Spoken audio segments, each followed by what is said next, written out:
में एक जीजी ने एक बात लिखी है, अब वो ढूंढना पड़ेगा पत्र को। उसमें उन्होंने लिखा, गुरुजी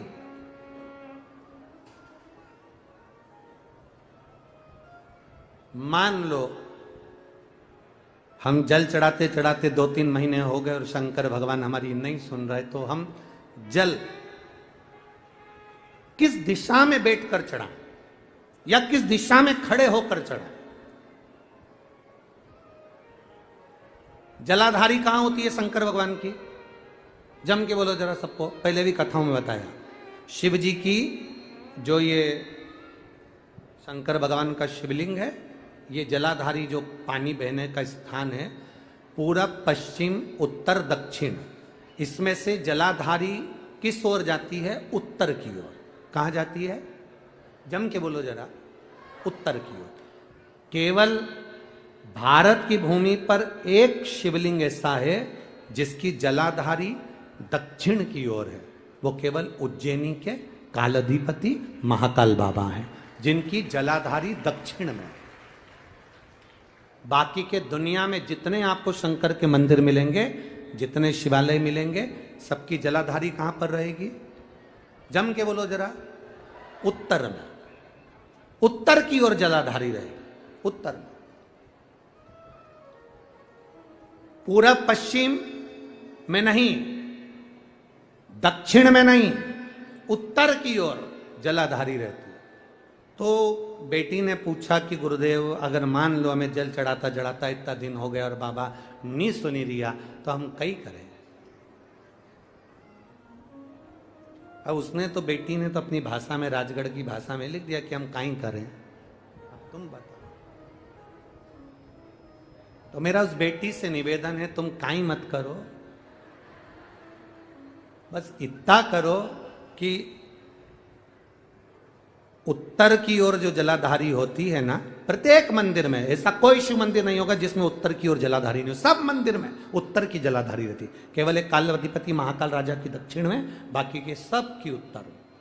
तो अगर बाबा नहीं सुन रहे हैं तो बेलपत्री एक अशोक सुंदरी वाली जगह पर चढ़ाकर, दूसरी बेलपत्री बाबा देवादिदेव महादेव को, ये डंडी का मुख अशोक सुंदरी के यहां चढ़ाओ तो उत्तर की ओर।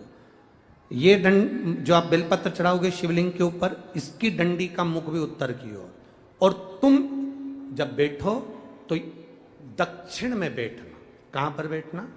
यहां बैठोगे तो यहां से जो पानी बह रहा है, आप कहां बैठोगे?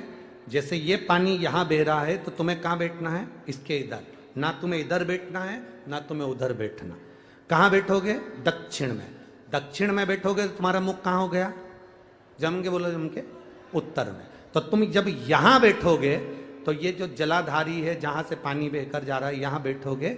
और जब आप जल समर्पित करोगे, जल चढ़ाते चढ़ाते एक बार थोड़ा सा आगे बढ़कर जल की धार को अशोक सुंदरी तक लेकर जाना। ये लगभग तुम 2 या 3 महीना कर कर देखो, मेरा बाबा तुम्हारा हाथ जरूर पकड़ेगा, निश्चित है। वो बल उस स्थान से प्राप्त होगा, वो स्थान, क्योंकि प्रत्येक जो जलाधारी होती है वो उत्तर की ओर होती है, प्रत्येक जलाधारी।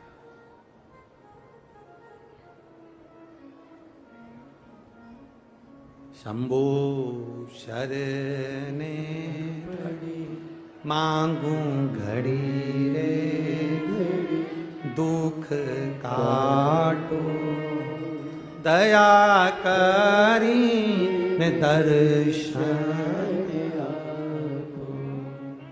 2 बेलपत्र समर्पित करना। बेलपत्र की डंडी कहां होना चाहिए? अशोक सुंदरी पर चढ़ाओगे वो वाली, उसकी डंडी कहां हो? उत्तर की ओर। शिवलिंग पर जो बेलपत्र चढ़ाओगे उसकी डंडी कहां हो? उत्तर की ओर। तुम कहां बैठोगे? दक्षिण में। तुम्हारा मुख कहां हो?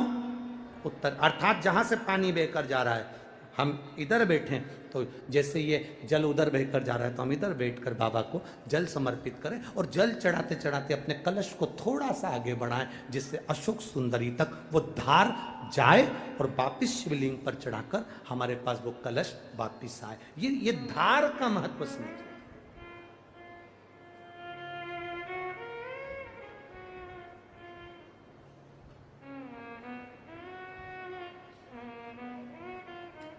एक बार ये कथा हमने कह दी एक जगह पर, तो किसी व्यक्ति ने पूछा, गुरुजी ऐसा भी होता है कि जल चढ़ाने का भी नियम होता है, यहाँ चढ़ाओ वहाँ चढ़ाओ? हमने कहा देखो, एक व्यक्ति वो होता है जो नौकरी में रहता है, नौकरी में रहता है, बैंक में नौकरी कर रहा है, पुलिस में नौकरी कर रहा है, सरकारी नौकरी कर रहा है, स्कूल में नौकरी कर रहा है, तो वो व्यक्ति की जब तक नौकरी रहती है वो कुर्सी पर बैठता है, सिग्नेचर करता है, तो उसकी बात मानना पड़ती, क्योंकि उसका सिग्नेचर हो गया। और वही व्यक्ति जब रिटायर हो जाता है और रिटायर होने के बाद अपनी कुर्सी पर आके बैठ के सिग्नेचर कर दे, तो उसका सिग्नेचर मायना रखाएगा?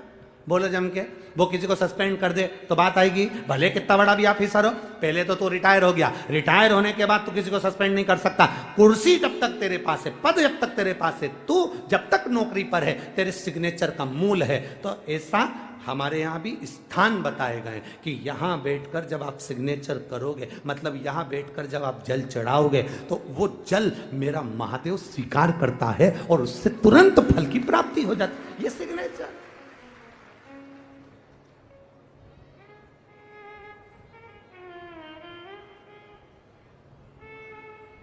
आप उस स्थान की मूलता को जानें।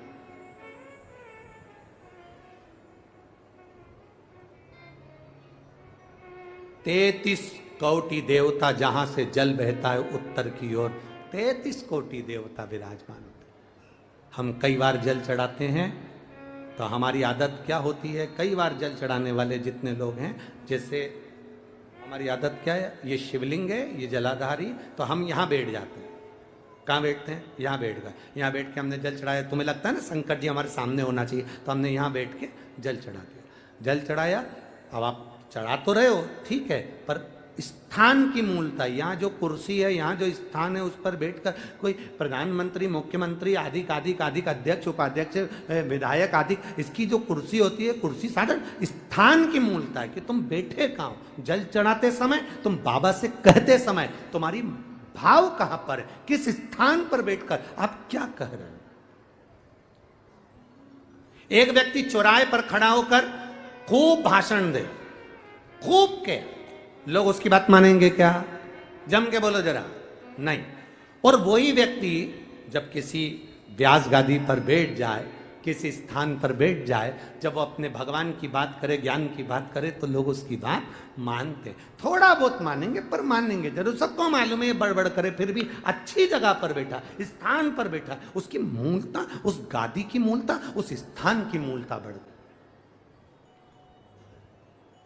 बाजार में चाय 5 रुपए की, यहीं से जाओ बाहर 5 रुपए की चाय, आगे पहुंचे होटल पे 10 रुपए की, और अच्छी होटल पे 20 रुपए की, और अच्छी होटल पे 30 रुपए की, 5 स्टार होटल में 150 रुपए की। चाय वही है, दूध वही है, शक्कर वही है, पत्ती वही है, कप वही है, गिलास वही है, बस चाय की कीमत बढ़ गई। यहां थी 5 की, वहां पहुंचे 10 की, और 5 स्टार में 150 की। उसी तरह शिव के आसपास में बैठने की जगह, कहां बैठकर हम कौन सी आराधना करें, कैसे हम महादेव से अपने दिल की बात कह दें, ये जगह की मूलता कह देती है कि तुम्हारी कीमत कहां बढ़ सकती है। किस स्थान से बैठकर हम शिव को जल चढ़ा लें कि शंकर हमारा हो जाए, शिव के भाव हमारे आनंद में हो जाए।